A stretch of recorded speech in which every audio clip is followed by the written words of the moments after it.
Joseph Vincenzini, Jojo, le roi du poker à Corté. Quand il a disparu, on a parlé de femmes, d'argent, de dettes de jeu, de la mafia même. La rumeur a tout envisagé, sauf le pire. On a découvert le cadavre de Jojo, sans tête. Il avait été jeté au cochon. Son meurtrier a bien été arrêté. Il a avoué un crime d'honneur. Mais dans le box, ils étaient 5. Preuve qu'un mobile peut en cacher un autre. Corté dans les montagnes corses. Les anciens l'appellent Ubaese di l'Orsù, le pays de l'ours. Mais la légende raconte que l'ours lui-même a fui la région. Les hivers sont trop rudes et le temps trop long.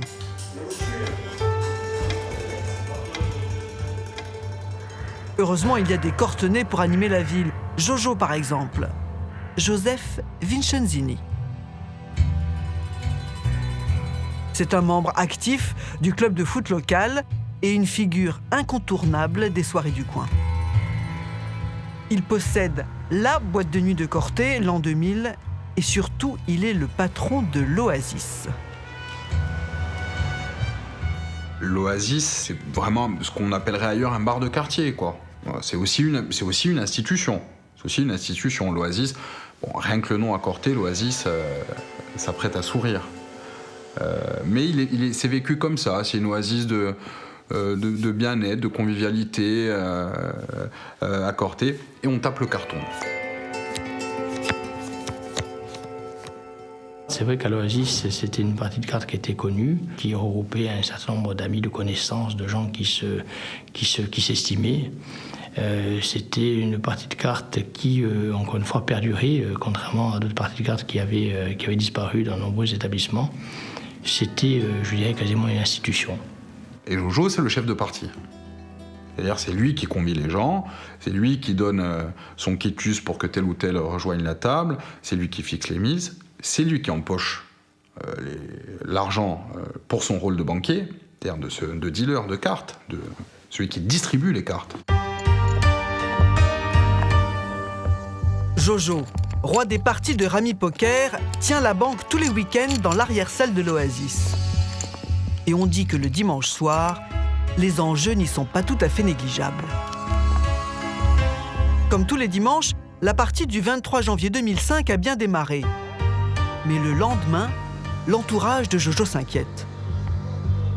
Personne ne l'a revu depuis la partie de poker et il ne répond pas aux appels téléphoniques de son frère Jean-Jean, qui gère avec lui l'Oasis.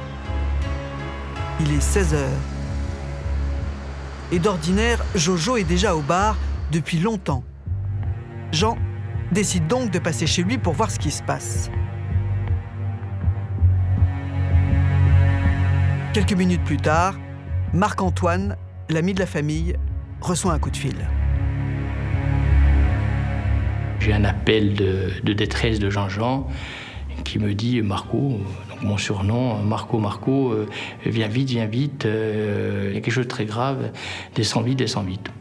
Un peu inquiet, je me rends donc à la maison, je trouve Jean-Jean en train de faire les 100 pas devant le domicile, le temblème, prononçant des propos un peu incohérents, me parlant de sang, me parlant de clés, me parlant de voitures. Et là, il me dit « Jojo a disparu, il y a du sang de partout, Jojo n'est pas là ».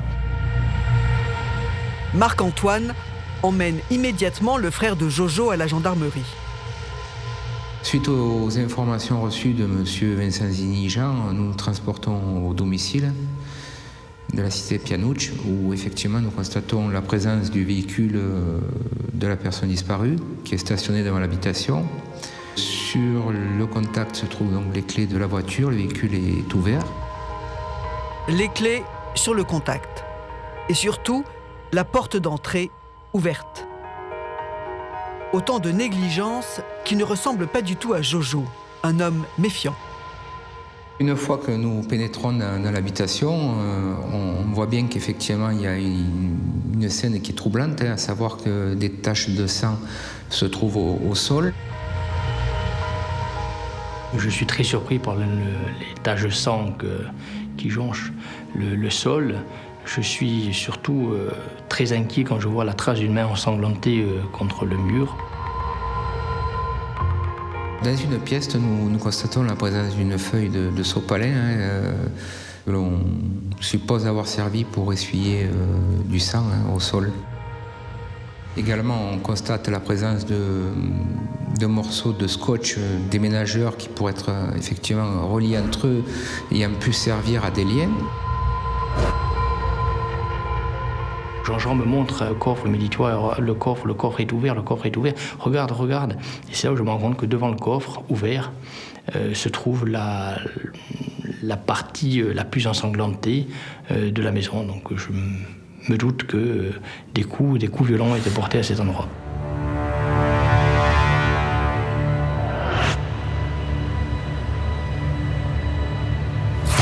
Le coffre est complètement vide. Jojo laissait toujours un fusil sur la machine à laver, histoire de dissuader d'éventuels cambrioleurs. Il ne reste que les cartouches. 4 autres fusils de chasse ont disparu dans le salon. Quant aux couteaux que Jojo collectionnait, leurs écrins sont vides. On est parti à ce moment-là sur diverses hypothèses de travail. Ça pouvait être aussi bien le cambriolage ayant mal tourné, le crime d'un rôdeur. Ça pouvait être également lié à l'activité professionnelle de la victime, qui est donc propriétaire d'un bar dans le centre-ville de Corté. Donc il n'y a pas une hypothèse précise qui se dégage. Les gendarmes ramassent un téléphone portable sur une table de nuit. C'est bien celui de Jojo. Mais ce qui leur saute aux yeux dans la chambre, c'est qu'il n'y a que le drap de dessous sur le lit. On s'est aperçu que sur le lit de la chambre d'amis manquait une couette qui pouvait peut-être laisser supposer que quelqu'un avait été enroulé, en l'occurrence la victime, à l'intérieur. Et notamment, on relève également, on a pu l'observer, des traces d'écoulement sanguin sur ce lit, laissant supposer que peut-être la victime a été positionnée face contre le matelas et a pu être emportée par la suite. Monsieur Vincent Zini Jean, donc le frère à la personne disparue, était très inquiet et quand il a vu effectivement que cette couette avait disparu, il a blêmi en disant cette fois, je ne retrouverai jamais mon frère vivant. Le frère de Jojo est désespéré. Il reste pourtant un petit espoir. Maigre, certes. Mais la tache de sang la plus large, celle qui se trouve près du coffre-fort, ne correspond pas à une hémorragie massive. Jojo n'est peut-être que blessé. Les enquêteurs cherchent une piste qui pourrait les conduire à Joseph Vicenzini, vivant ou mort. Ils ratissent les abords de sa maison, les décharges municipales, les égouts et les stations d'épuration. Les recherches ont été poursuivies par hélicoptère. Nous avons pu effectuer un survol de toute la rivière Le Tavignan de Corté jusqu'à Aléria. Et toutes ces investigations menées n'ont rien donné. Pendant ce temps, l'affaire fait du bruit dans la presse. Jojo est une figure de Corté. À Corté, la population est partagée entre mutisme et inquiétude. C'est quelqu'un qu'on respecte, c'est notre voisin juste en face et qu'on connaît depuis longtemps. Et bon, de l'inquiétude, parce qu'on s'inquiète pour lui, évidemment. À Corté, tout se passe sur le cours Paoli, l'artère principale de la ville. C'est le théâtre, l'endroit où tout se joue, la scène où il faut se montrer, où l'on affiche ses amitiés ou ses rivalités. Avec la disparition de Jojo, chacun y va de son commentaire, chacun refait l'enquête. Quand Jojo Vincenzini disparaît, il y a les 1000 bouches de la rumeur qui commencent à jacasser. Ça, c'est l'exercice obligé en Corse. Et il y a tout un tas de pistes, plus délirantes les unes que les autres, qui sont évoquées. C'est-à-dire que Jojo Vincenzini aurait eu 450 maîtresses, et donc par conséquent autant de maris jaloux à ses trousses. On en fait un bourreau des cœurs qui forcément suscite à son tour la jalousie, ou en tout cas le désir d'en finir avec lui, parce qu'on ne supporte... Ça tient pas debout. Oui, Jojo avait une maîtresse, mais une seule et officielle, la même depuis 20 ans. Les enquêteurs écartent rapidement la piste du mari jaloux, puisque celui-là était plus ou moins au courant. Mais si ce n'est pas l'amour, ça ne peut être que l'argent. La preuve, le coffre vide. La rumeur à Corté fait de Jojo un multimillionnaire. On parle d'un coffre-fort, et puis de 2, puis même de 3 à un moment, où il rangerait des liasses invraisemblables de billets. D'un bar à l'autre, les chiffres de la rumeur enflent. Le coffre de Jojo contenait au moins 300 000 euros. 300 000 euros qui proviendraient des machines à sous. On raconte que le patron de l'Oasis en possédait quelques-unes. C'est vrai qu'il a été condamné pour avoir, comme d'autres, je dirais, propriétaires des boissons de machines à sous. Mais ça, c'était une époque qui est plus que révolue. Et en tout cas, Jojo ne détenait pas et n'a jamais détenu de l'argent provenant de telles machines. Et s'il s'agissait d'un règlement de compte entre grands voyous? Jojo comptait parmi ses amis un certain Daniel Vitini, lequel, dit-on, serait un baron influent du gang de la Brise de Mer. Autrement dit, la mafia corse.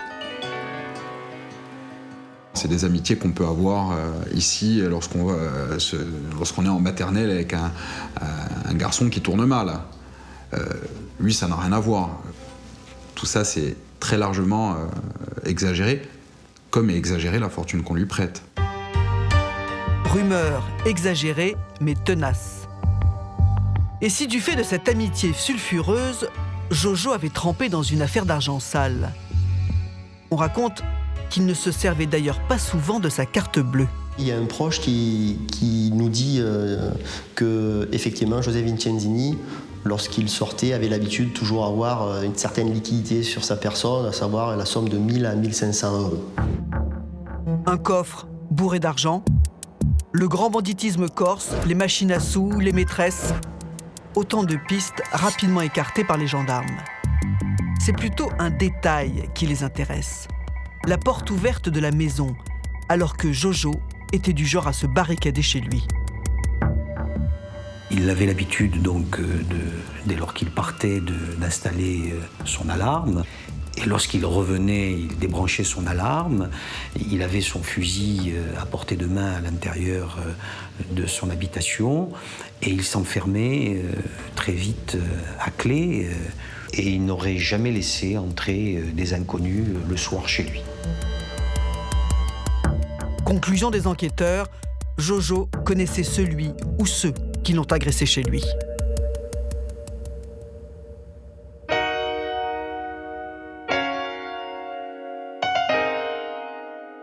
Benoît Cousinet, vous êtes vice-procureur de la République à Bastia. Pouvez-vous nous parler de Joseph Vincenzini? Joseph Vincenzini est un commerçant sur la place de Corté. C'est un commerçant prospère, pas spécialement connu des services de police et de gendarmerie, sauf pour une affaire de machine à sous, je crois. Et il n'a pas d'enfant, il vit seul. Il a une vie assez réglée, sans rien de notable en apparence. Il a de l'argent? Ses commerces sont relativement prospères, oui, mais c'est une vie assez simple qu'il mène, sans luxe ostensible. Il a un domicile qui est équipé d'une alarme, il a un coffre-fort, donc sans être riche, sans avoir la réputation d'être riche, on a rapidement des indices qui tendent à prouver qu'il est susceptible de garder des sommes d'argent liquide importantes dans son coffre-fort. On parle de connexion avec Daniel Vitini, qui ferait partie de la Brise de Mer, la mafia corse. Que ferait Jojo là-dedans? Et quelles sont les activités criminelles de la Brise de Mer? Alors la Brise de Mer est un groupe de malfaiteurs établi en Haute-Corse, qui a pu se faire connaître à partir des années 80 sur des braquages, des assassinats, des extorsions. Au moment des faits, c'est un groupe criminel qui a peut-être encore une puissance, notamment financière, à travers la maîtrise d'un certain nombre de commerces. Joseph Vincenzini, lui, n'est pas connu comme faisant partie de ce clan ou de ce groupe criminel. Autre piste évoquée, le vol. Les enquêteurs parviennent-ils à savoir combien il y avait à peu près dans ce fameux coffre-fort? Non. On découvre qu'il y a des traces qui ont conduit la victime blessée à aller ouvrir ce coffre-fort. Mais il est vide et on n'a aucune idée de savoir quel est le butin à ce moment-là. On est en Corse, donc une autre hypothèse évoquée, c'est celle des vendettas. Est-ce qu'il y avait autour de lui des rancœurs historiques? les renseignements collectés au départ de l'enquête n'orientent pas vers une vendetta, vers un souci de vengeance. Reconnu public dont la rumeur ferait état.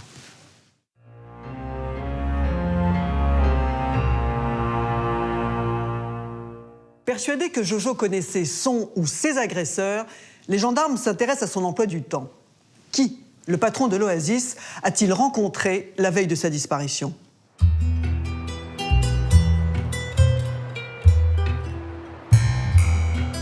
La veille de sa disparition, c'est donc le dimanche 23 janvier 2005.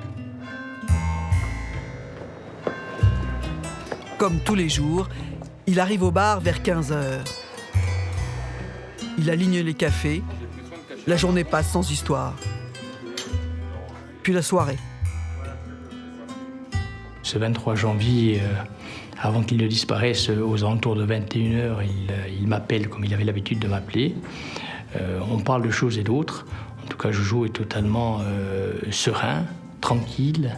C'est le Jojo que j'ai régulièrement, quasiment tous les soirs au téléphone. Puis Jojo va dîner, mais il ne va pas dîner seul. On sait que Joseph avait l'habitude le dimanche soir, parce qu'il était sain de petites habitudes, d'aller régulièrement donc, au restaurant L'Échiquier. Et il n'aimait pas manger seul. Ça, c'est quelque chose qui est ressorti.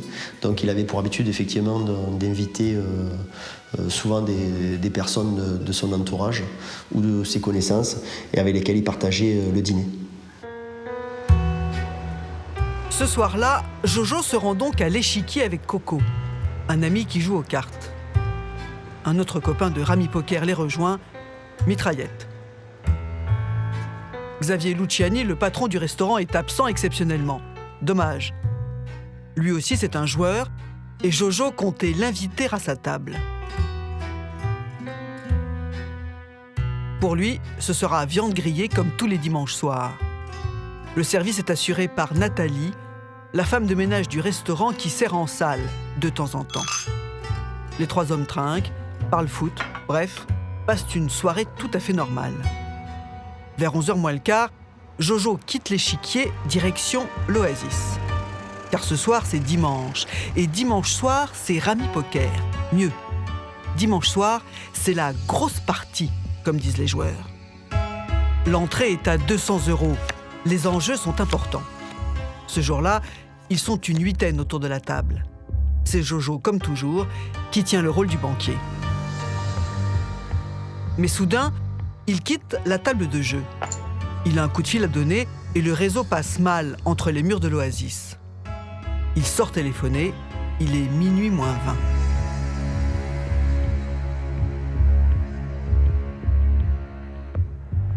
20. Les personnes présentes autour de la table de jeu constatent qu'effectivement il a une conversation téléphonique et à l'issue de celle-ci, il se tourne vers quelques joueurs en leur disant « je vais m'absenter quelques minutes mais je reviens ».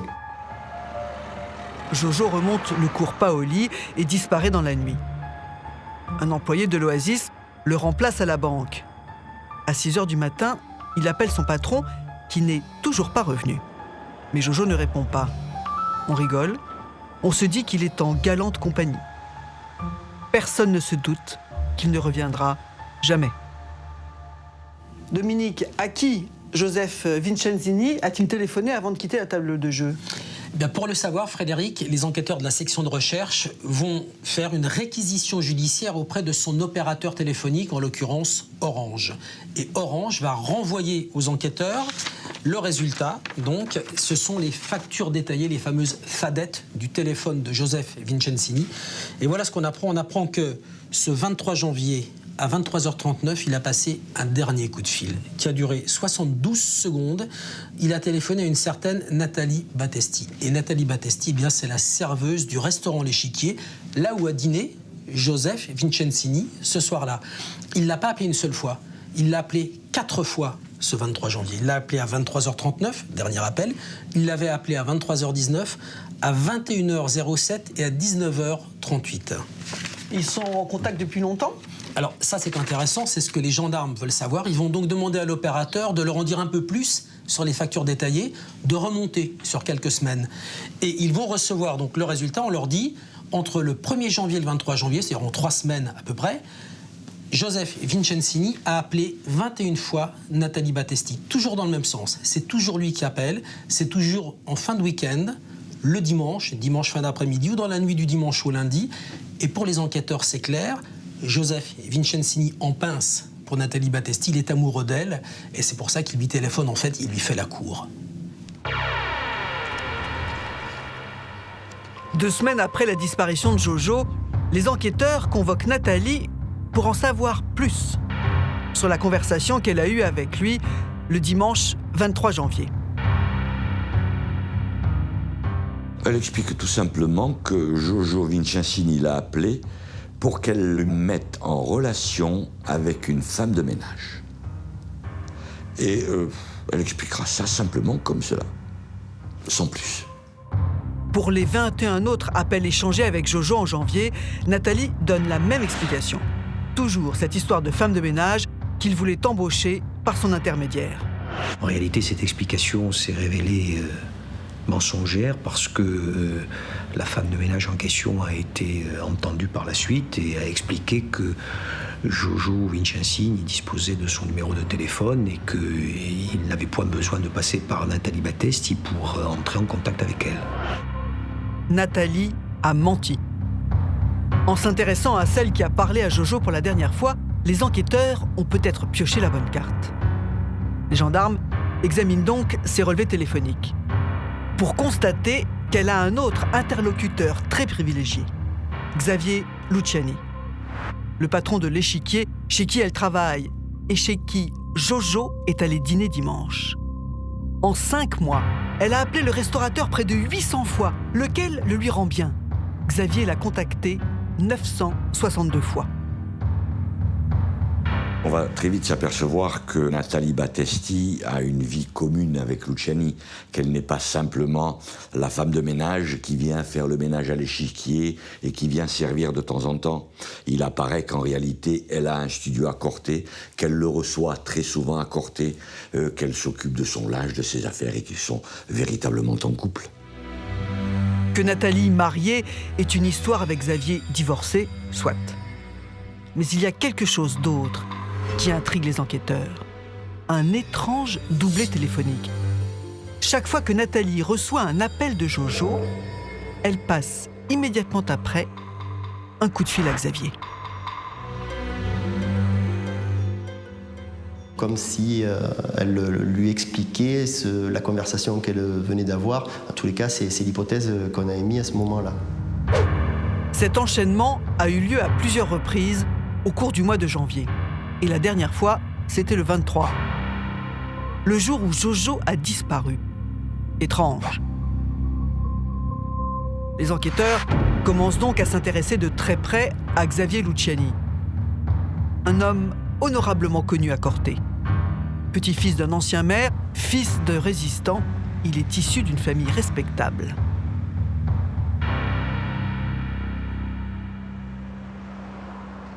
Xavier Luciani était quelqu'un de fort sympathique.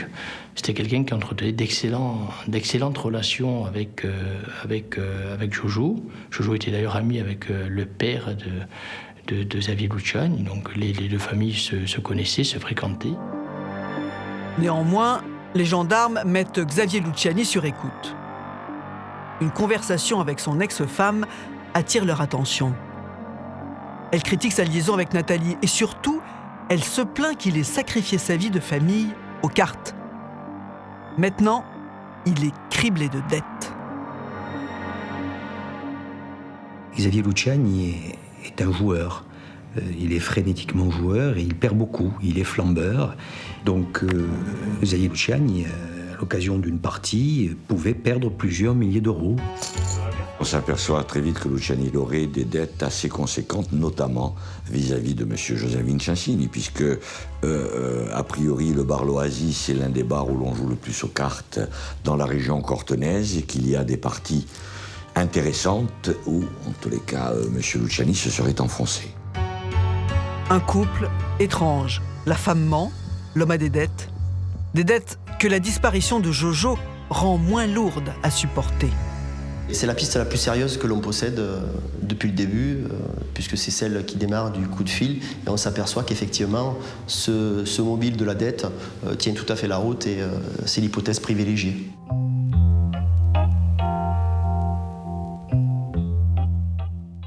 Benoît Cousinet, l'enquête montre que Xavier Luciani devait de l'argent à Jojo.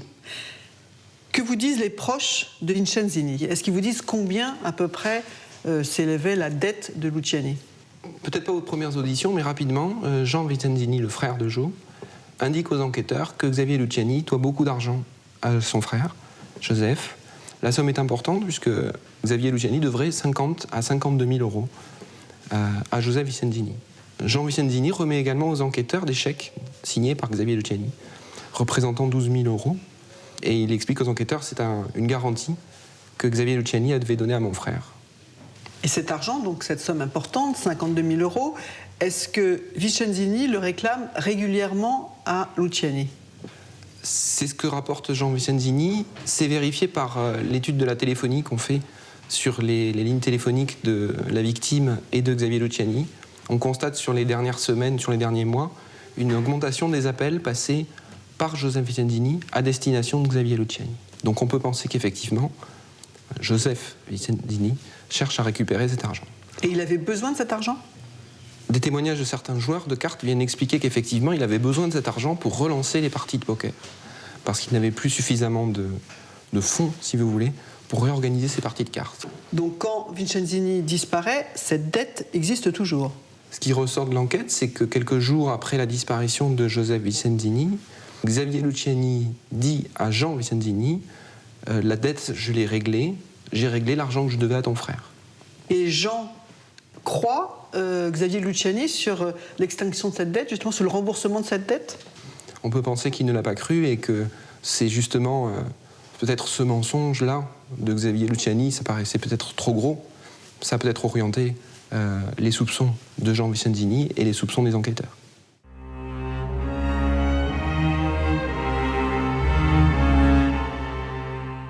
Les enquêteurs ont suffisamment de billes. 2 mois après la disparition de Jojo, ils placent Xavier Luciani et Nathalie Battesti en garde à vue.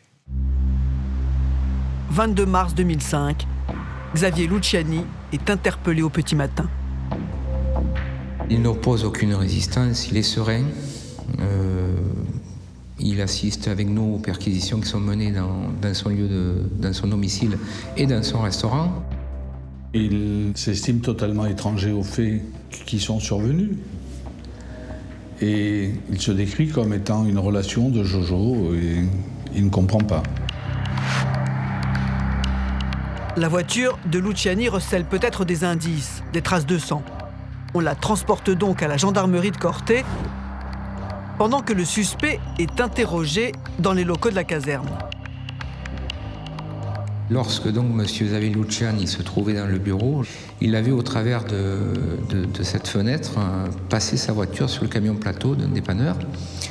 Et dès lors qu'il a vu cette voiture passer, il blêmit, baisse les yeux et refuse à répondre à toutes nos questions en disant qu'il s'expliquera devant un juge, qu'il n'a plus rien à nous dire.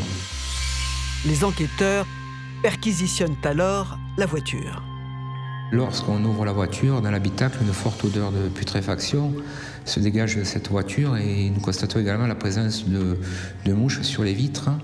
Et à l'intérieur, nous voyons très vite que la banquette est baissée et qu'il y a un amoncellement de bois, de paille qui est fait sur une espèce de couverture ou de couette qui est présent. Très vite, nous découvrons la présence d'un corps de sexe masculin, lequel est dénudé, dépourvu de tête, donc décapité. Et là, c'est la stupeur. Les personnes présentes sont choquées de par ce qu'on vient de découvrir. Xavier Luciani ne peut plus nier. Il passe aux aveux. Ce soir du dimanche 23 janvier, raconte-t-il, il voulait rembourser Jojo et il avait préparé une enveloppe de 13 000 euros. Il va reconnaître qu'il s'est rendu chez Jojo, qu'une bagarre s'est instaurée, qu'il a frappé Jojo. Le ton monte entre les deux protagonistes. Là, il se saisit d'un couteau. Donc, rappelons qu'effectivement, la victime est collectionneur de couteaux.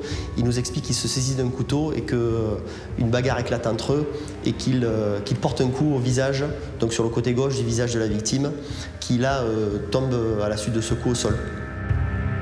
Jojo tombe au sol, complètement KO, raconte Luciani.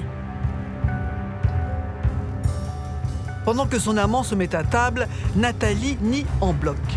C'est tout juste si elle admet qu'elle est la maîtresse de Luciani et que Jojo lui courait après. Pour le reste, elle n'est au courant de rien. Interrogé sur la complicité éventuelle de Nathalie, Xavier Luciani, qui jusqu'ici n'avait pas parlé de sa maîtresse, change de version. Ce soir-là, il était chez lui, malade. Nathalie l'a rejoint après son service à l'échiquier. Il avait une gastro, elle l'a soigné. Soudain, elle a reçu un coup de fil. C'était Jojo. Xavier a vu le nom du patron de l'Oasis s'afficher sur le téléphone. Jojo, qui voulait la voir à 23h39. Jaloux, Xavier a dit qu'il partait jouer aux cartes. En fait, il s'est caché en bas de l'immeuble. Il a vu Nathalie sortir à son tour. Il l'a suivie. Elle est montée dans une voiture, celle de Jojo. Là, son sang manifestement ne fait qu'un tour. Il se rend au restaurant L'Échiquier pour se munir d'un objet. Il tombe sur donc, un rouleau pâtisserie et se transporte donc, au domicile de M. José Vincenzini. Là, il constate que la porte est restée entrouverte. Il pénètre immédiatement, telle une furie, dans l'habitation, se rend là où il constate qu'il y a de la lumière, à savoir une chambre. Xavier Luciani surgit dans la chambre. Pendant qu'il se rue sur Jojo, Nathalie s'enfuit, terrorisée. Xavier Luciani, au moment où il va se ruer sur ce lit,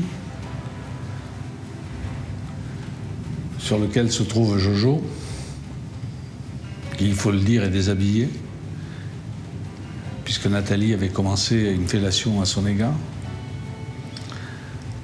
va se ruer sur lui et l'autre, sentant le danger et la violence qu'il y avait en Xavier Luciani, va lui proposer de l'argent. Ça va attiser encore plus la rancœur de Xavier Luciani à son égard, qui va se sentir encore plus humilié par cet homme qui ne pense qu'à acheter l'autre. Et ça, il ne peut pas. Et ça va accentuer le comportement. Il va le conduire vers ce coffre. Il va faire ouvrir le coffre. Et à ce moment-là, il va se battre avec lui. Et un coup va être donné, qui va être un coup mortel. Xavier Luciani a tué Jojo à coups de rouleau à pâtisserie. Il vide ensuite le coffre qui contenait, selon lui, 2000 €. Il vole aussi les couteaux et les fusils pour faire croire à un cambriolage. Puis il enroule le corps de Jojo dans une couette avec du scotch de déménageur. Et il le charge dans la malle de sa voiture, direction Santa Lucia di Mercurio, un petit village à proximité de Corte. Là-bas, il y a une porcherie, et donc des cochons. Et les cochons, raconte Luciani, ça mange de tout, même des cadavres. C'est comme ça qu'il a décidé de se débarrasser de la dépouille de Jojo.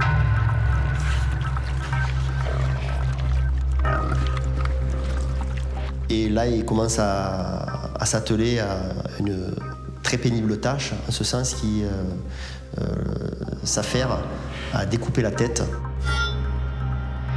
Xavier Luciani a dit qu'il avait coupé la tête parce que dans la mémoire insulaire, ce que je ne partage pas du tout, les cochons ne mangeaient pas les cheveux et que de ce fait, il fallait couper la tête pour que le corps, qui une fois jeté au cochon, puisse être mangé par ces derniers.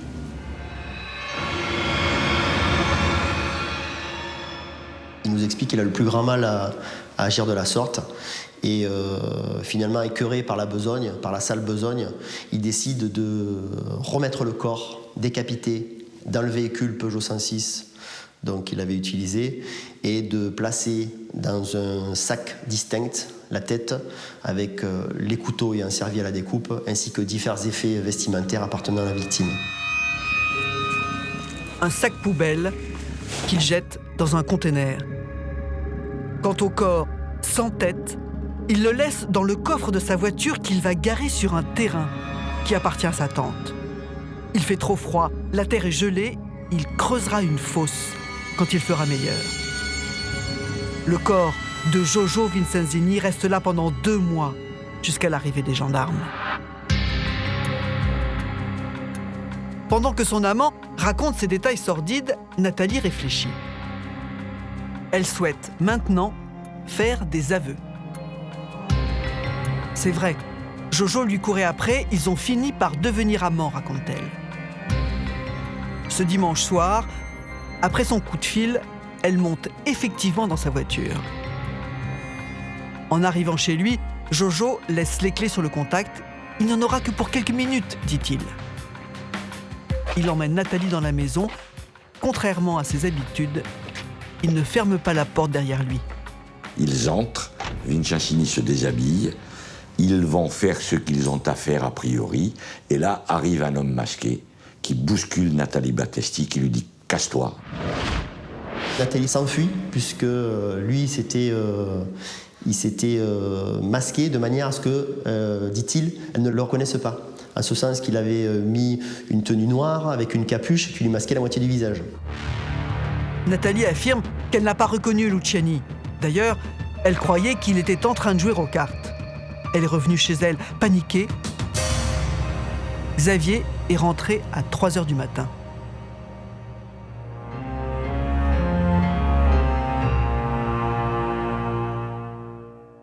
Benoît Cousinet, Luciani et Battesti ont donc parlé en garde à vue. Est-ce que leurs déclarations tiennent la route ? Xavier Luciani s'attribue la responsabilité de la mort et de la disparition de Joseph Vincenzini. Les indications qu'il donne quant à la manière dont il a procédé correspondent aux indices matériels qui sont recueillis. Nathalie Battesti, ses déclarations sont beaucoup plus alambiquées. Et pourquoi n'a-t-elle pas raconté donc cette agression aux gendarmes ? Elle a dissimulé la vérité parce qu'elle ne voulait pas qu'on sache qu'elle avait une relation avec la victime. Elle prétend qu'elle est embarrassée par cette relation qu'elle a pu avoir avec la victime. Elle prétend ensuite qu'elle a peur de représailles. Une chose étonnante dans ce dossier, c'est quand même ce cadavre qui est dans la voiture de Luciani. Comment se fait-il qu'il n'ait pas cherché à s'en débarrasser ? Comment se fait-il qu'il le laisse pendant 2 mois dans cette voiture stationnée chez sa tante ? Il faut savoir que la voiture dans laquelle il conserve le corps, il la place sur un terrain agricole relativement isolé, chez une tante dans la montagne à Corté. De l'extérieur, il était difficile de voir qu'il y avait un corps dissimulé dans la voiture. Donc, je pense qu'il n'avait pas de raison particulière de penser que sa tante habitant là allait s'intéresser à la voiture qu'il y laissait. Et quant à savoir qu'est-ce qu'il attendait, il faut savoir qu'à cette époque-là, on est en hiver, à Corté en montagne. C'est un hiver qui est assez rigoureux, d'après ce que je me souviens, et le sol était gelé, il est difficile d'enterrer le corps.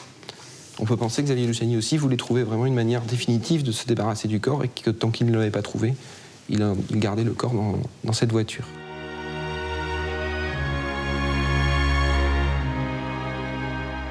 Nathalie affirme qu'elle n'était pas dans le coup. Et Xavier confirme. Elle est mise en examen pour non-dénonciation de crime seulement. Xavier Luciani, lui, pour assassinat. 2 avril 2005. Corté pleure l'enfant du pays. Les obsèques sont d'autant plus douloureuses que c'est un corps sans tête que l'on enterre. C'est vrai que quand je me suis retrouvé devant ce caveau, que j'ai vu ce cercueil qui était déposé là, je n'avais pas l'impression que c'était mon ami qu'on enterrait, puisque je savais que son visage n'était pas dans ce caveau.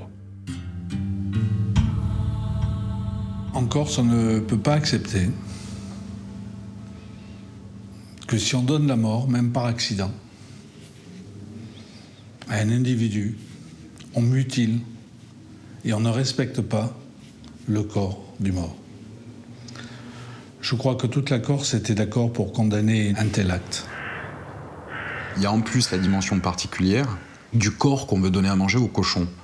Pourquoi c'est particulier? Parce que d'abord, c'est répugnant en soi, ça c'est le premier point. Et le deuxième point, parce que ça rappelle les pratiques de l'anonymat séquestre, qui est la mafia sarde. Et donc, de manière peut-être un peu inconsciente, mais pour une partie de l'opinion, se joue aussi cette petite notion de racisme. Ah non, c'est en Sardaigne qu'on donne les gens à manger au cochon. Nous, on fait pas ça. L'horreur a pourtant été accomplie par un Corse. Tous les regards se tournent donc vers Luciani. Pourquoi a-t-il fait ça? Luciani va pouvoir, comme Nathalie, s'expliquer devant le juge d'instruction. Xavier va répéter avec rancœur qu'il n'a pas supporté que Jojo lui pique sa maîtresse. Comme si le patron de l'Oasis voulait se rembourser en couchant avec Nathalie. Au-delà des dettes, il y a cette volonté d'humilier par cette relation sexuelle, et du moins c'est comme cela qu'il le ressent, vers celle qui comble son vide affectif et pour laquelle il a quand même des sentiments. L'humiliation. C'est ça finalement qui aurait poussé Luciani au pire. Jojo, tout lui réussissait. Alors que lui, Xavier, perdait sur toute la ligne. Cocu, endetté et peut-être bientôt ruiné. Jojo sortait avec sa maîtresse et lorgnait sur l'échiquier pour récupérer son argent. Xavier l'avait entendu dire sur le cours Paoli. Jojo lui aurait ainsi infligé vexation sur vexation.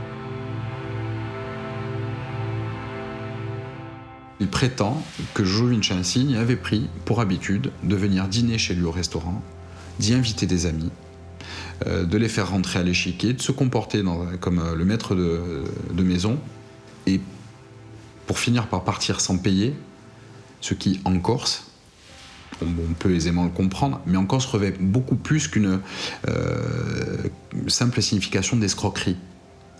En Corse, ça veut dire « chez toi, je suis chez moi ». Et ça, pour n'importe qui, ici, ça ne peut pas passer. Et je crois que la goutte d'eau qui va faire déborder le vase et va mettre en transe Xavier Luciani, c'est l'attitude qu'a eue Jojo Vincenzini à l'égard d'une de ses filles. Un jour, Jojo va donner 20 € à une de ses filles, car il y avait dans la ville de Corté ce jour-là une fête foraine, un Luna Park, et il avait écrit sur ce billet de 20 € Luna Park. Et il a dit à cette gosse, tiens, voilà ce billet pour aller au Luna Park, ça sera peut-être les derniers. Un geste sur lequel Xavier Luciani va s'étendre longuement devant le juge.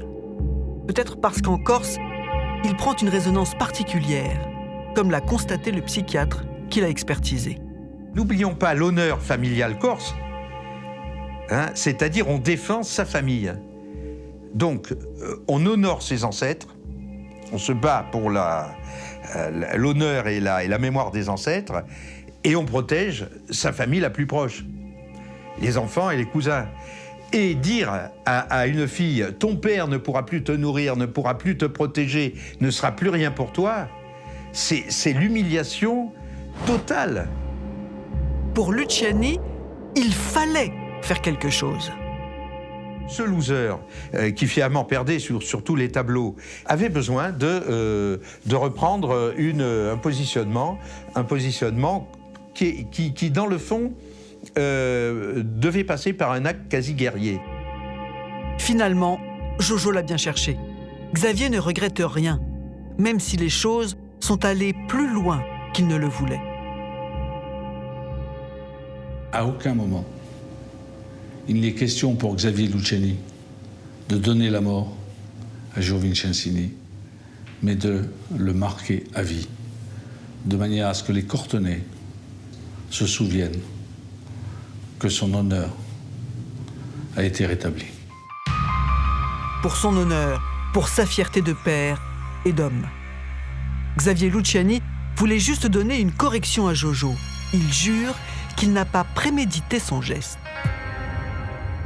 Mais Nathalie donne une autre version au juge.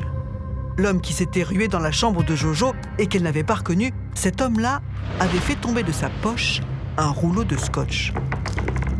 En emportant avec lui ce rouleau, Xavier Luciani avait-il prévu de ligoter un cadavre? Et l'enclos à cochon. Maintenant, Nathalie s'en souvient. Bien avant le meurtre, son amant lui avait demandé si elle connaissait une porcherie.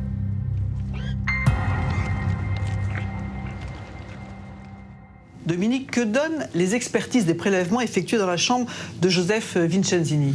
Dans sa chambre, les gendarmes de la section de recherche vont prélever beaucoup de poils et de cheveux. Prélèvements qui vont être envoyés à l'IGNA, l'Institut génétique Nantes-Atlantique, et analysés par le docteur Lepajolec. C'est une biologiste spécialiste de l'ADN qui travaille sur tous les gros dossiers criminels.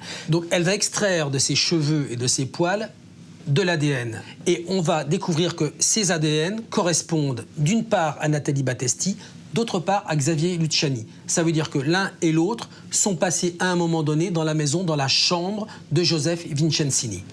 Et est-ce qu'il y a d'autres ADN? Oui, Frédéric, il y a d'autres ADN. Des ADN inconnus, qu'on retrouve sur des poils et des cheveux prélevés dans la chambre et dans la voiture de Joseph Vincenzini. Ces ADN inconnus, ça donne un doute aux enquêteurs. Parce que les enquêteurs se disent, peut-être que Luciani n'a pas agi tout seul. Peut-être que quelqu'un l'a aidé, quelqu'un est entré avec lui dans la maison, quelqu'un s'est assis dans la voiture de Joseph Vincenzini, quelqu'un dont on a juste un ADN, on ne sait pas encore qui. Mais c'est normal de retrouver des ADN différents dans une maison ou dans une voiture? Pas forcément chez Joseph Vincenzini, parce que Vincenzini, c'est un homme secret, c'est un homme mystérieux, c'est un homme qui vit seul chez lui, qui ne reçoit pas de visiteurs. Donc ça surprend la présence de ces ADN inconnus dans sa chambre et dans sa voiture. Autre expertise, l'autopsie donc du corps de Joseph Vincenzini. Est-ce qu'on arrive à déterminer la cause de la mort? La tête était séparée du corps avec une arme tranchante, ça c'est évident, sauf que là, dans cette autopsie, on découvre que ça s'est passé un peu de façon précipitée, un peu à la hâte. C'est-à-dire que pour séparer la tête du corps, ils n'ont pas coupé au niveau de la gorge, mais le coup est tombé au niveau de la mandibule. Et en fait, le corps est décapité comme ça. Donc on va retrouver une partie du cou sur le torse. On découvre aussi que Joseph Vincenzini a plusieurs côtes cassées. Il a peut-être été battu, il a peut-être reçu des coups de pied. En tout cas, il faut vraiment frapper fort pour casser plusieurs côtes comme ça.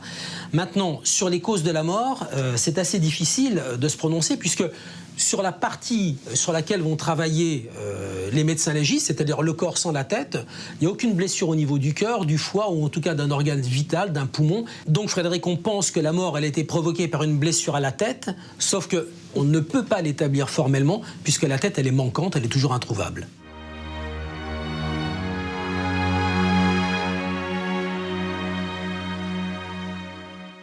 Un an passe, l'instruction est terminée. Les avocats de Xavier Luciani et de Nathalie Battesti attendent la date du procès. Quand le 22 janvier 2006, un événement vient bouleverser les cartes. Une bombe. Aix-en-Provence, dans la nuit du 21 au 22 janvier 2006. Il est 3 heures du matin quand une bombe explose devant le centre des impôts. Le poseur de bombe meurt dans l'attentat. Il est soupçonné d'appartenir au FLNC du 22 octobre. Alexandre Vincent, qui était bien un militant du FLNC du 22 octobre. Ce groupe clandestin a revendiqué hier soir dans un communiqué l'attentat contre la perception d'Aix-en-Provence qui lui a coûté la vie dimanche dernier. Dominique Pasqualacci, son complice présumé, a été mis en examen cet après-midi à Paris. Dominique Pasqualacci, un prof d'archéologie qui enseigne à l'université de Corté. Dans le cadre de l'enquête sur la cellule du 22 octobre, plusieurs personnes sont mises en examen avec lui. Parmi elles, un certain Xavier Luciani. C'est le juge antiterroriste Gilbert Thill qui est en charge de l'instruction.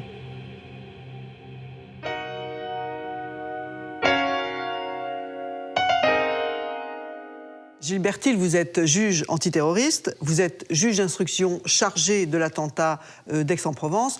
pourquoi Xavier Luciani est-il entendu dans cette affaire alors qu'il est mis en examen et en prison à ce moment-là, au moment des faits, pour l'assassinat de Vincenzini? À travers les investigations, la téléphonie, le relationnel, les personnes entendues, on s'aperçoit que Dominique Pasqualaggi fréquentait le restaurant de Xavier Luciani, l'échiquier Alcorté. Xavier Luciani avait prêté son concours actif à Dominique Pasqualaggi en mettant à sa disposition les cuisines de l'échiquier pour y préparer, c'était son terme, ces tambouilles. Les tambouilles, c'était des mélanges explosifs. Simplement, lorsqu'il est entendu dans le cadre de son implication présumée dans l'organisation terroriste FLNC du 22 octobre. Ce Xavier Luciani, tout d'un coup, il se met à parler d'autre chose. Il se met à parler des faits pour lesquels il est en attente de jugement, cet assassinat, au cours duquel Vincenzini a trouvé la mort. Et surtout, il va mettre en cause Dominique Pasqualaggi. Pourquoi Luciani donne-t-il Pasqualaggi? Pourquoi il le balance? Pourquoi le fait-il? Je n'en ai absolument aucune idée, sinon je vous la dirai. Pasqualaggi donc est interrogé à propos du meurtre de Vincenzini. Est-ce qu'il confirme? Il est donc en garde à vue dans le cadre d'une procédure terroriste. Et ce qu'on va me raconter, c'est qu'il était en fin d'audition, une de ses auditions, et qu'à un moment, alors qu'il était resté seul avec un seul fonctionnaire de police, et qu'il était attaché à l'anneau de sécurité par une menotte, donc il avait demandé préalablement qu'on lui desserre un peu parce qu'elle lui faisait mal, il a tiré sa main et les analyses médico-légales par la suite ont démontré qu'il s'était fracturé le pouce tellement il avait dû tirer fort. Il s'est mis sur le bord de la fenêtre et il a sauté. Et il est tombé de quel étage? 3e étage. C'est-à-dire un vol plané de 12 mètres. Oh oui, bien 12 mètres. Il est tombé au ras d'une voiture en stationnement dans la cour. On a supposé, mais ce ne sont que des suppositions, qu'il avait voulu atterrir sur le toit de la voiture à la manière Spaggiari, parce que c'est un excellent amortisseur. Mais on n'en sait rien. Lui a toujours dit qu'il ne se souvenait de rien. Mais on est bien obligé quand même de faire le rapprochement entre la date de la défenestration et les aveux de Xavier Luciani.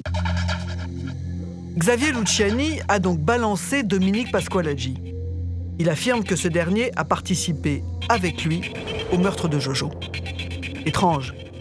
Lui qui a assumé seul pendant plus de 2 ans la responsabilité de cet acte, pourquoi dénonce-t-il maintenant le prof d'archéologie? S'est-il senti lâché par Pasqualaggi dans le cadre des affaires terroristes? Est-ce une façon de se venger?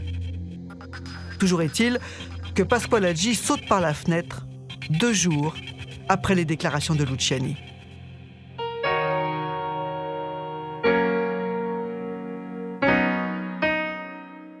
Maître Pascal Garbarini, vous êtes l'avocat de Dominique Pasqualaggi. Il s'est grièvement blessé lors de cette chute. De quoi souffre-t-il exactement? Il est sur chaise roulante et il a un bras qui est pratiquement paralysé. Lourdement invalide. Oui, il est à 80%, 90% handicapé et en revanche avec un cerveau qui fonctionne très très bien. Et pourquoi s'est-il jeté par la fenêtre comme ça? Peut-être une volonté de fuite, peut-être d'évasion, ou en tous les cas, de trouver, mais il n'a peut-être pas assez réfléchi, de mettre un terme à la garde à vue à laquelle il participait et qui a été particulièrement virulente. Alors qui est-il justement, votre client? C'est un nationaliste pur et dur, un intellectuel, c'est qui? Je crois que c'est un mélange de tout ça. C'est une personnalité très complexe, très attachante. C'est quelqu'un qui est docteur en archéologie, qui a fait des recherches qui ont d'ailleurs toutes été publiées. Et également, l'autre face, c'est qu'il est nationaliste corse, il a des convictions politiques qui sont très affirmées, et il croit vraiment à ce qu'il dit. Quand il est enfin rétabli et que les policiers peuvent l'entendre, à propos justement du meurtre de Joseph Vincenzini, qu'a-t-il dit pour répondre aux accusations de Xavier Luciani? Il est dans le rejet total. C'est même pas la négation, c'est le rejet par rapport aux faits qui sont commis contre Vincenzini, en étant cortonais lui-même, en ayant une famille qui est très implantée, très appréciée. Il le connaît, Vincenzini? Bien sûr.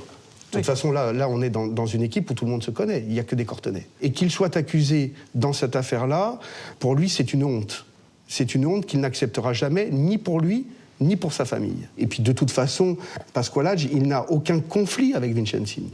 Et avec Luciani?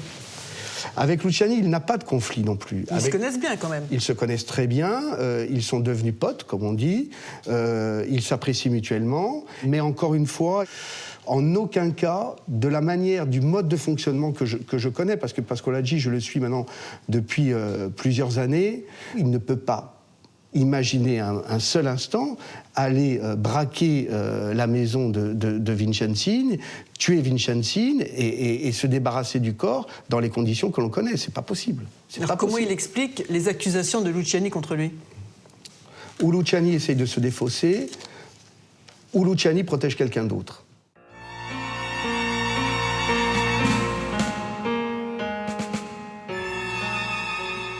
Xavier Luciani, Nathalie Battesti, Dominique Pasqualaggi. Ça fait donc maintenant 3 personnes mises en examen dans l'assassinat de Joseph Vincenzini. Oui, Frédéric, mais ça ne va pas s'arrêter là. Ça ne va pas s'arrêter là parce que Nathalie Battesti, elle est entendue par la police antiterroriste dans le cadre des attentats terroristes, puisqu'elle est la maîtresse de Xavier Luciani.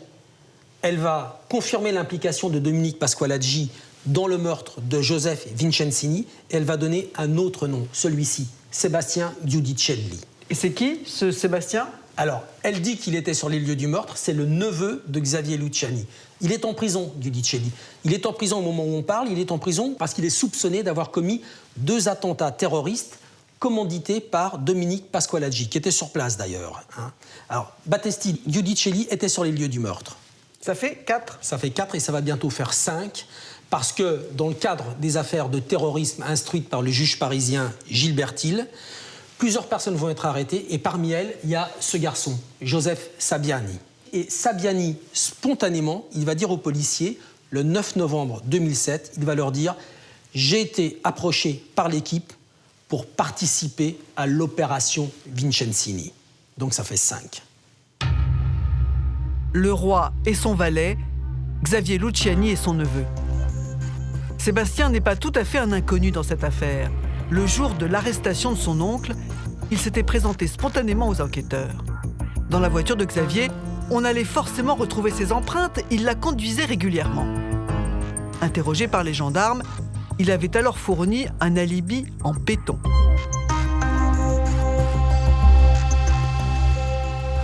Alibi qu'il réitère alors que l'instruction s'intéresse à son emploi du temps ce fameux dimanche 23 janvier 2005. Le père de Sébastien, qui n'est pas franchement un foudre d'éloquence, ni un stratège de la Libye, bien qu'il soit un ancien policier, va expliquer que son fils n'a pas pu faire le coup avec les autres. Et pour cause, son fils était en train de fêter l'anniversaire de son père avec sa famille dans la bergerie des Giudicelli. Ce à quoi les policiers lui font remarquer qu'il n'est pas né le 23 janvier, mais il est né le 21 janvier. Réponse imparable du père, oui, je suis né le 21 janvier. Mais cette année, ça tombait un vendredi, et par superstition, ce qui est vrai, c'est une superstition qui existe en Corse, on ne fait rien le vendredi. Donc nous avions repoussé l'anniversaire au dimanche. Mais en garde à vue, la famille craque. Elle avoue qu'elle a couvert Sébastien, qui s'effondre à son tour. Oui, il est bien le complice de son oncle. Entre les aveux de Sébastien Giudicelli, ceux de Joseph Sabiani et les nouvelles versions de Nathalie et de Xavier, un scénario commence à se dessiner. Humilié par Jojo, Xavier Luciani veut donc lui donner une correction.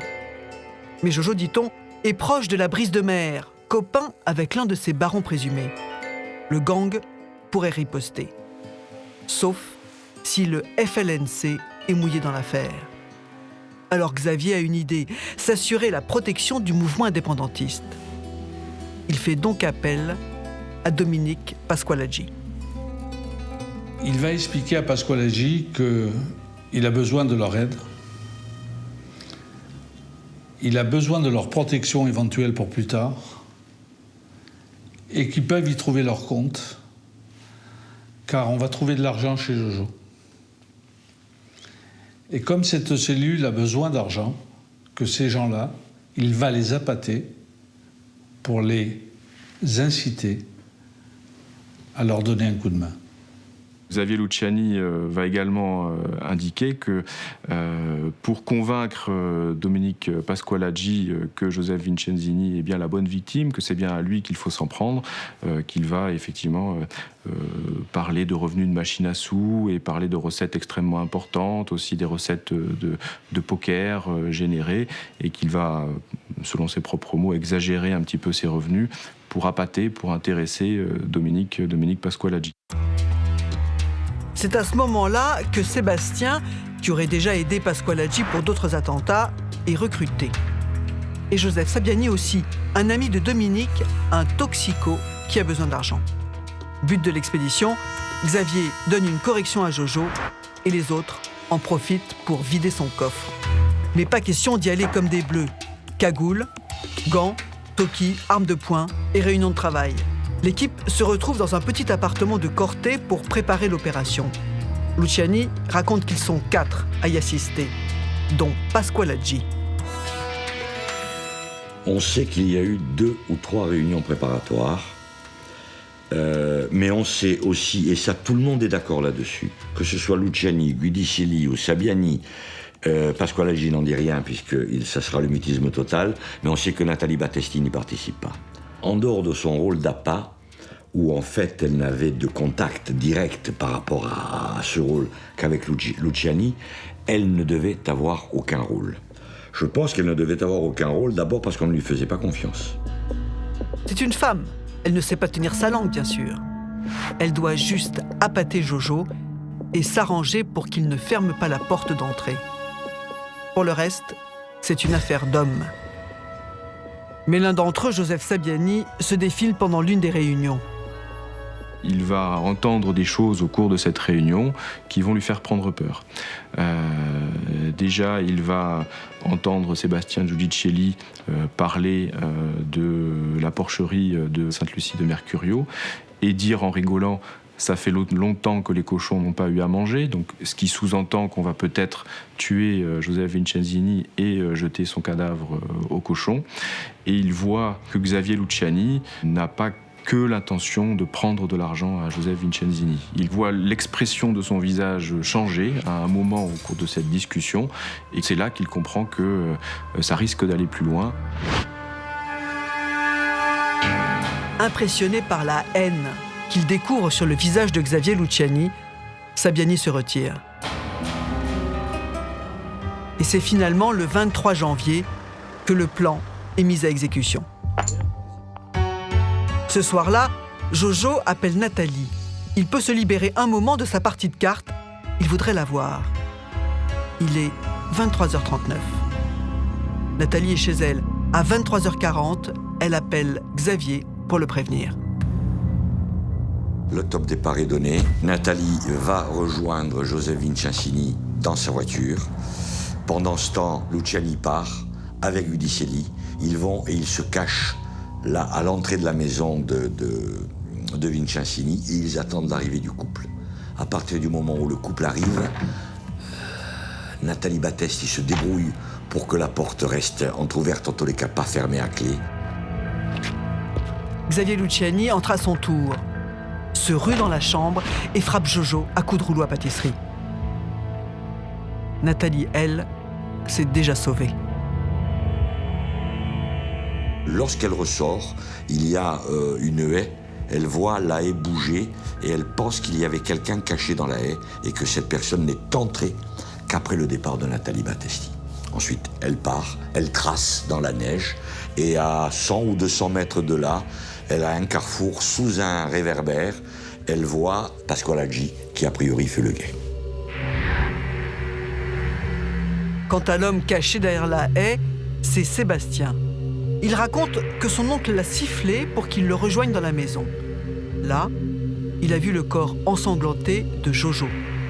Luciani lui aurait dit « J'ai fait une connerie ». Sébastien a fouillé la maison pour faire croire à un cambriolage. Luciani, quant à lui, déclare qu'il n'est pas le seul à avoir bastonné Jojo. Après l'avoir frappé plusieurs fois, il l'aurait traîné encore vivant jusqu'au coffre-fort. Devant ce coffre, la bagarre reprend, Joe Vincenzini réagit, et à un moment donné, il prend le dessus. Et Xavier Luciani nous dit que Pasqualaggi est enfin arrivé, et que c'est Pasqualaggi qui s'est saisi du rouleau à pâtisserie et a asséné le coup mortel à Vincenzini. Sébastien Guidicelli aurait confié que ça avait été une véritable boucherie. C'est dire que c'est une véritable pluie de coups qui s'était abattue sur Jojo Vincenzini ce soir-là, alors qu'il se trouvait à son domicile, et qu'il a été tué véritablement dans des conditions horribles, à coups de rouleaux de pâtisserie qui lui ont été portés notamment, très certainement, pour une grande partie sur la tête.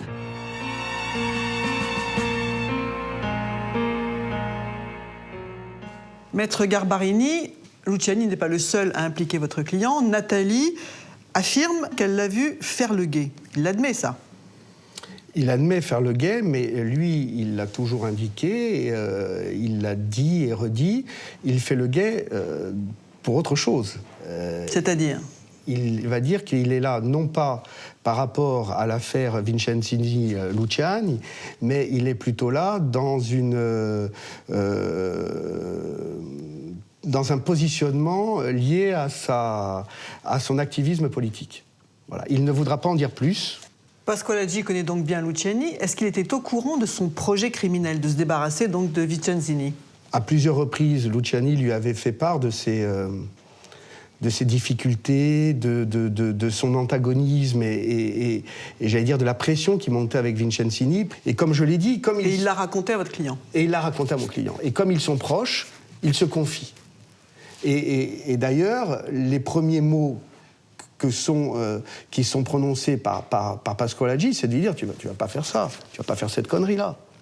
Mais il va plus loin. D'un autre côté, ils sont amis. Et dans le sens de l'amitié qu'a Pasqualaggi, c'est de dire je vais l'accompagner. Je vais l'accompagner dans le sens, il vaut mieux que je sois là et que je le cadre, plutôt qu'il fasse n'importe quoi. Voilà. Donc il était présent et il savait ce qui était en train de se faire. Pasqualaggi n'est pas rentré dans la maison de la victime. Ça, il n'y a aucun élément matériel qui peut le dire. On ne retrouve pas son ADN, c'est le seul. On ne retrouve aucun poil ou aucun cheveu ayant appartenu à Pasqualaggi dans la maison. Alors pourquoi tout le monde l'implique dans ce crime ? Alors, tout le monde l'implique parce qu'on est dans une histoire horrible, que cette histoire horrible, à un moment donné, eh bien, ceux qui l'ont commise, ils n'en assument plus la responsabilité. C'est trop lourd à porter. Et donc, à ce moment-là, on essaie de se déporter. Et il y a Pasqualaggi. Et Pasqualaggi, au même moment, ce n'est plus le Pasqualaggi d'avant. C'est le Pasqualaggi qui, judiciairement, devient un homme très important. Parce que pour la police terroriste, pour la justice terroriste, c'est un des chefs du FLNC. Donc, il intéresse. Et on peut lui charger la mule.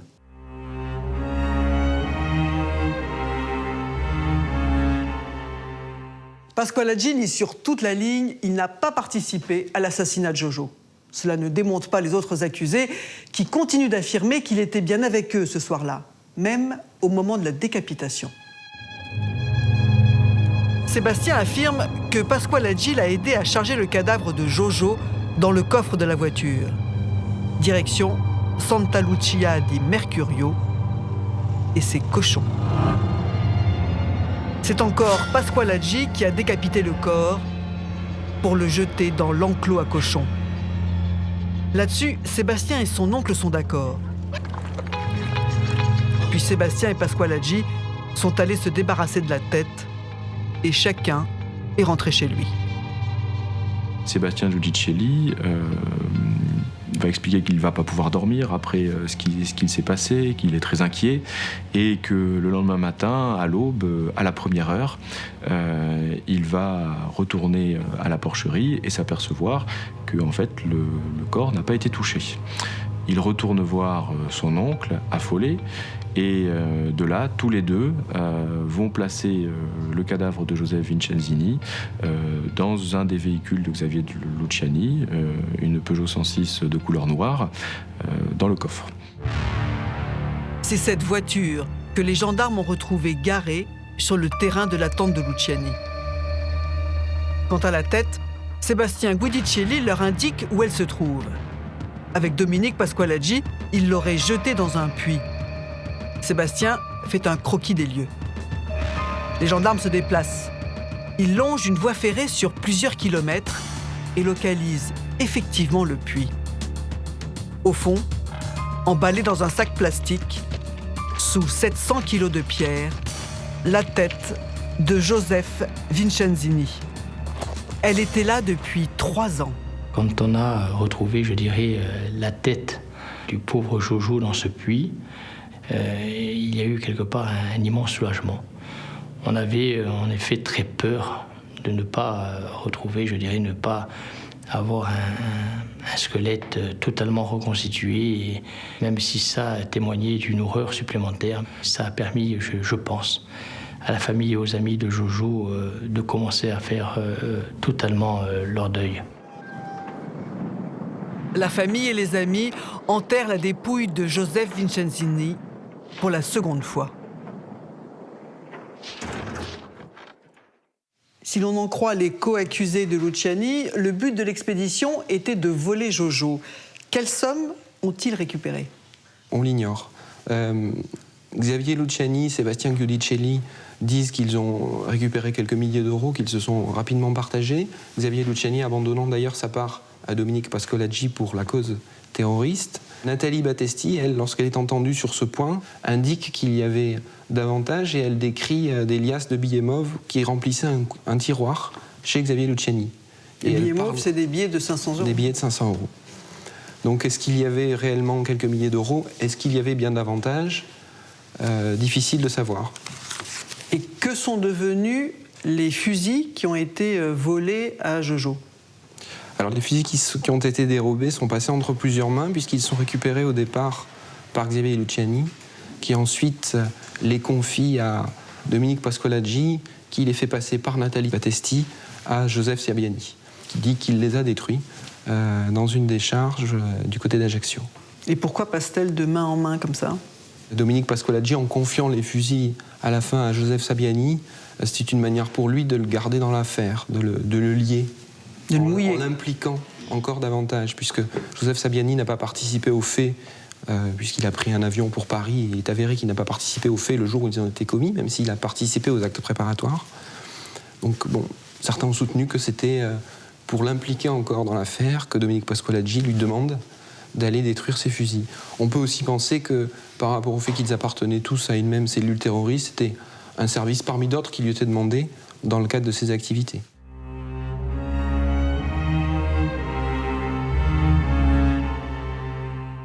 Le procès s'ouvre à Bastia le 31 mai 2010. Ils sont 5 dans le box.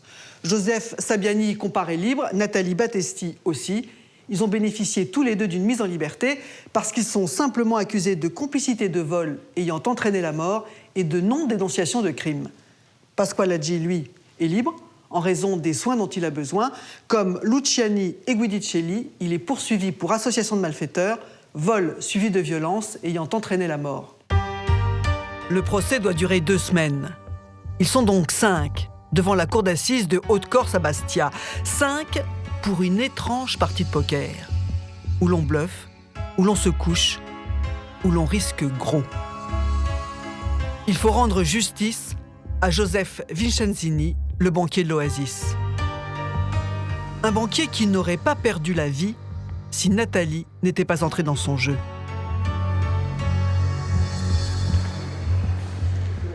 Nathalie Battesti est une femme brisée qui ne se pardonne toujours pas son geste, avoir littéralement servi d'appât. Je l'ai fait parce que j'aimais Xavier Luciani, je l'aimais comme une folle. Il m'avait promis que ça ne devait pas durer plus d'une fraction de seconde et qu'il n'y aurait pas de drame. On connaît la suite. Xavier Luciani cherche des reconnaissances de dettes et des chèques qu'il a versés à Joseph Vincenzini, son créancier de poker, le même Joseph Vincenzini qui sera finalement battu jusqu'à la mort. Nathalie a donc été manipulée par Xavier Luciani. Et Xavier le reconnaît, il s'est servi d'elle. L'honneur n'a pas de prix. Le roi déchu reste fier. Il était figé dans son costume, droit comme ça, dans son costume, mais on sentait qu'il avait voulu donner, comme il dit, une rouste à Vincenzini et qu'il était content de l'avoir fait. Et il se dit, tant pis, j'ai fait ça, et tant pis si je passe le reste de mes jours en prison.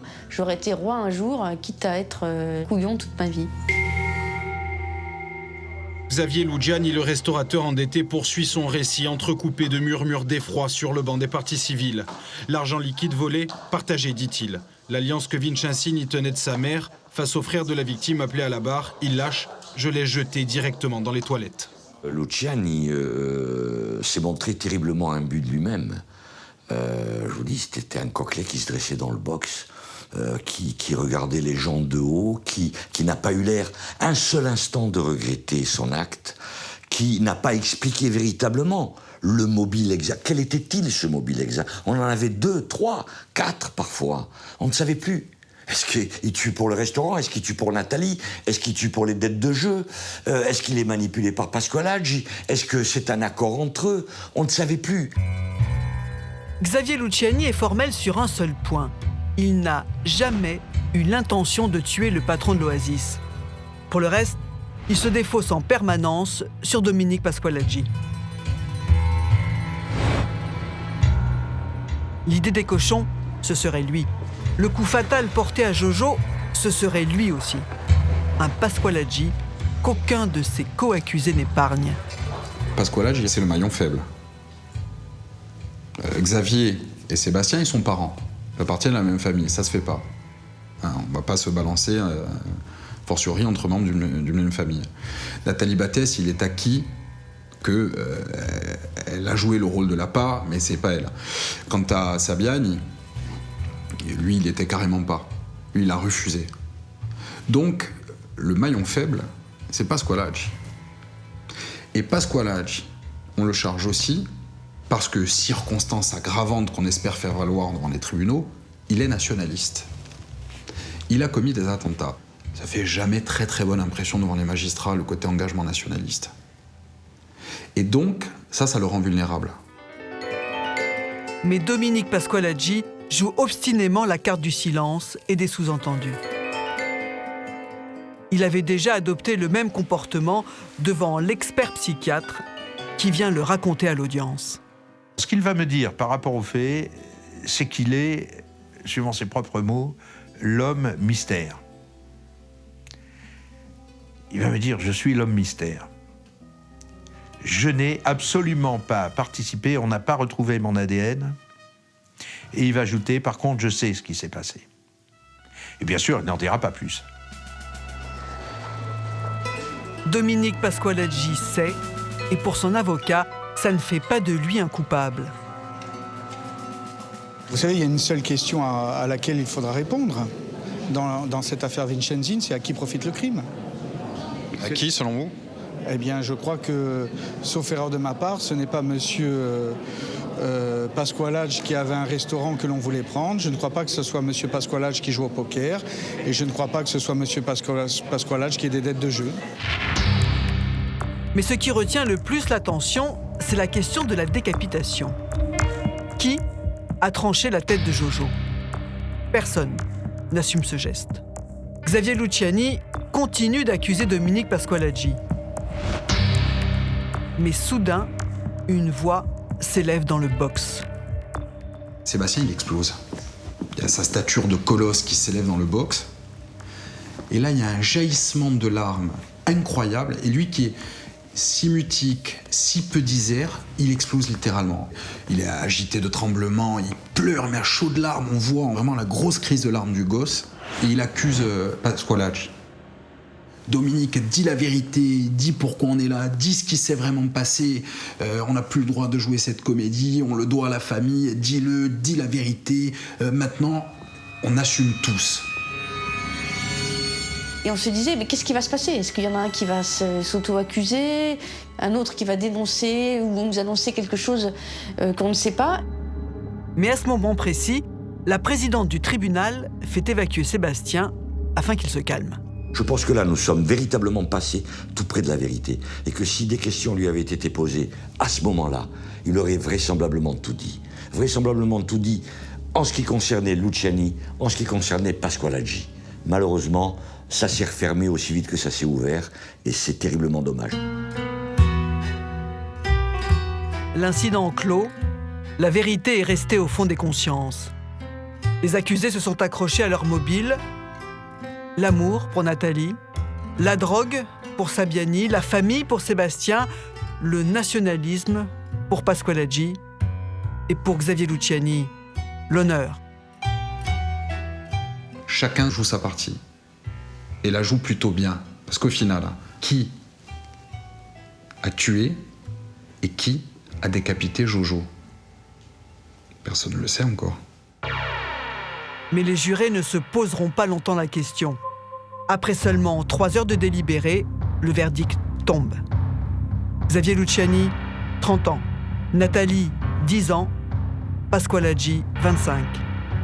15 pour Sébastien et 3 ans avec sursis pour Sabiani. Benoît Cousinet, vous étiez l'avocat général de ce procès. Ce sont des peines très lourdes. Comment on explique ce verdict ? Ce verdict correspond un peu aux pro-réquisitions que j'ai pris. Donc je vais vous dire que c'est un verdict qui est en relation avec la gravité des faits, avec les mobiles qui ont guidé les conduites des différents accusés, l'esprit du gain, la haine pour Xavier Luciani, l'immaturité et l'aspect du gain aussi pour Sébastien Guidicelli. La décapitation a-t-elle joué un rôle ? Certainement. Certainement. Même si juridiquement, cette décapitation n'a pas été prise en compte dans les qualifications, puisque juridiquement, ça n'ajoute pas une circonstance aggravante, puisque cette décapitation, elle est intervenue après la mort. Maintenant, il est clair que dans l'esprit des jurés, dans l'esprit des magistrats, lorsque humainement on a à apprécier de la gravité des faits, le sort qui a été réservé à la dépouille de Joseph Vicenzini, le fait de l'amener dans une porcherie pour le donner à manger à des animaux en lui coupant la tête, il est clair que ça a joué dans le verdict de par l'aspect sordide que ça a pu donner à cette affaire. D'autant qu'en Corse, après spécifiquement, ou dans les pays méditerranéens, il est sûr que le deuil, le respect dû aux morts est quelque chose qui est une valeur importante. Donc d'avoir réservé ce sort-là à Joseph Vicenzini, il est probable que pour les jurés, ça a joué dans les décisions qu'ils ont pu prendre dans le cadre de cette affaire.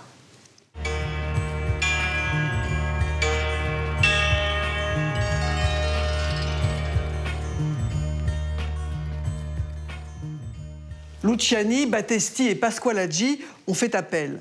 Le second procès s'est tenu en mars 2011. Luciani a été condamné à la même peine, 30 ans. Nathalie a pris 7 ans, 3 ans de moins. Quant à Dominique Pasqualaggi, il a vu lui aussi sa peine adoucie, 18 ans au lieu de 25. Toujours aussi digne, la famille de Joseph Vicenzini a quitté la salle d'audience sans savoir qui a porté le coup fatal, qui a décapité Jojo.